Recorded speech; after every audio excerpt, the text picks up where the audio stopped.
नमस्कार, प्रणाम। मैं गणेश कुमार चौधरी, बिहार प्रदेश पंचायत वार्ड सदस्य संघ के बिहार प्रदेश अध्यक्ष। वार्ड क्रियान्वयन प्रबंधन समिति के सभी साथियों को सूचित करना चाहता हूँ, आग्रह करना चाहता हूँ, निवेदन करना चाहता हूँ, अपील करना चाहता हूँ। निराश होने की कोई ज़रूरत नहीं है। संगठन मजबूती के साथ अपनी कार्य को आगे बढ़ा रहा है और वार्ड क्रियान्वयन प्रबंधन समिति के एज अध्यक्ष होने के नाते मेरी नैतिक जिम्मेदारी होती है कि इसमें जो वार्ड सचिव हैं, इसमें जो नल जल अनुरक्षक हैं, सफाई कर्मी हैं, इन लोगों को सम्मान मिले, इन लोगों को उचित अधिकार मिले, इन्हें भी वेतन मिले, इन्हें भी अस्थायी किया जाए। सरकार बार बार इन्हें हटा रहा है, ये काम नहीं होना चाहिए। लेकिन आपकी भी जिम्मेदारी बनती है कि अनाप शनाप इधर उधर के चक्कर में न पड़ के एकजुट होने की कोशिश करिए। हमने कभी ये नहीं कहा है कि पुराना वार्ड सचिव को अधिकार मिले या नया को न मिले। हमने ये कहा है कि जो काम करने वाले व्यक्ति हैं उन्हें रखा जाए, वो काम करेंगे तो अच्छा रहेगा। और काम के आधार से अगर वार्ड सचिवों का बहाल होगा, अच्छे व्यक्तियों को अगर रखा जाएगा तो जरूर वार्ड का विकास होगा। हाँ, पूर्व में 2017 में जो वार्ड सचिव बने थे, कुछ न कुछ गलती जरूर किए, जिसके कारण आज अधिकार के लिए भटकना पड़ता है।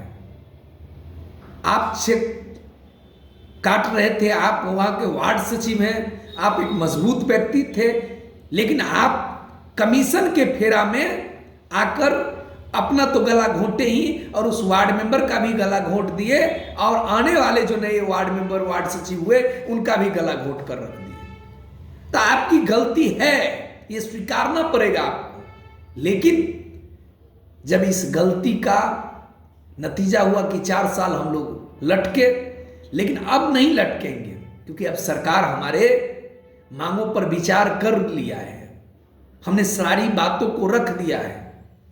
इसीलिए मैं आपसे भी आग्रह करूंगा, तमाम वार्ड सचिवों से, कि पुराने और नए में बांटने की कोशिश मत करें।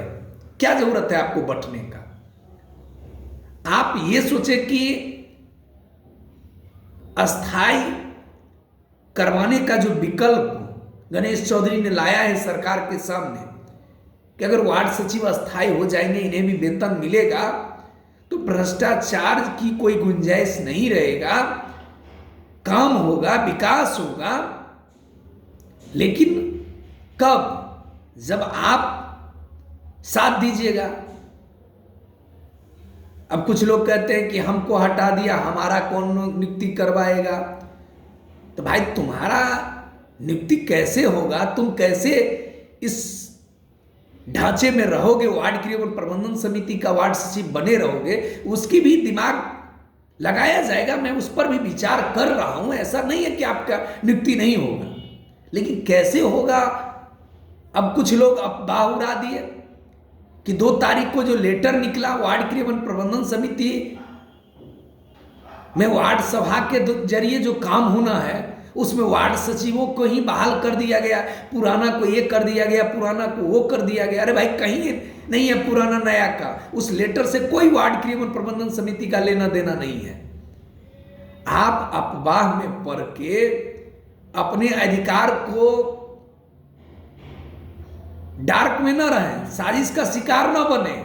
ये वो लोग कह रहे हैं जो लोग नहीं चाहते हैं कि आप वार्ड सचिव के रूप में काम करें। आप अपने लिए लड़िए कि आपका स्थायी कैसे होगा, आपका वेतन कैसे मिलेगा, आप सरकारी कर्मी कैसे बन जाइएगा। जिस प्रकार से नल जल अनुरक्षक की लड़ाई चल रहा है, जिस प्रकार से सफाई कर्मी की लड़ाई चल रहा है, लेकिन आप ऐसा नहीं करिएगा।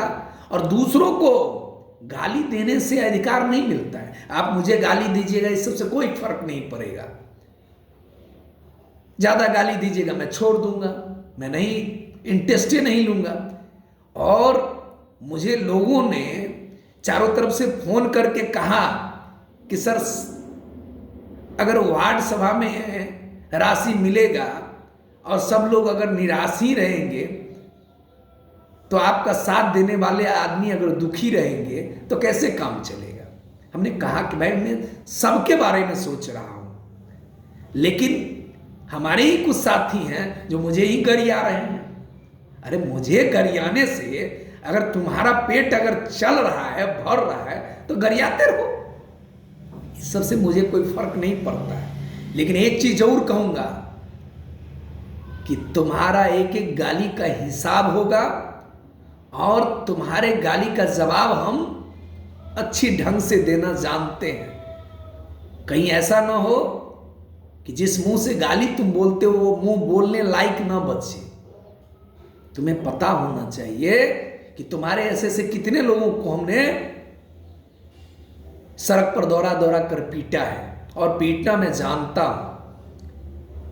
कुछ लोग कहेंगे इसी बात पर कि आप तो धमकी हमको दे रहे हैं। अरे तो तुमको धमकी ना दे तो क्या दे, तुम मुझे गरियाओगे और हम तुमको फूल बरसाएंगे। ऐसा कुछ नहीं है। जो गाली देगा उसको गाली से जवाब मिलेगा, और जो अच्छा काम करेगा हम उसे अच्छा काम के लिए अच्छे तरह से बात करेंगे। मैं किसी के गुलामी और किसी के चमचागिरी के लिए नहीं आया हूं। मेरा काम है अधिकार के खिलाफ आवाज उठाना। जो अधिकार नहीं देगा वैसी सरकार को उखाड़ फेंकने का संकल्प लेना। और बहुत से लोगों को दिक्कत हो जाता है यही बात पर कि भाई ऐसा कैसे हो जाएगा, ये गणेश चौधरी कौन है, पेट में दर्द होना स्टार्ट हो जाता है। तो थोड़ा सब्र करो, और सब्र करोगे तो अच्छा रहेगा। अगर ज़्यादा उलूल जुलूल बोलोगे तो छोड़ने वाले में से नहीं है। जय हिंद, जय भारत, जय वाट्सएप।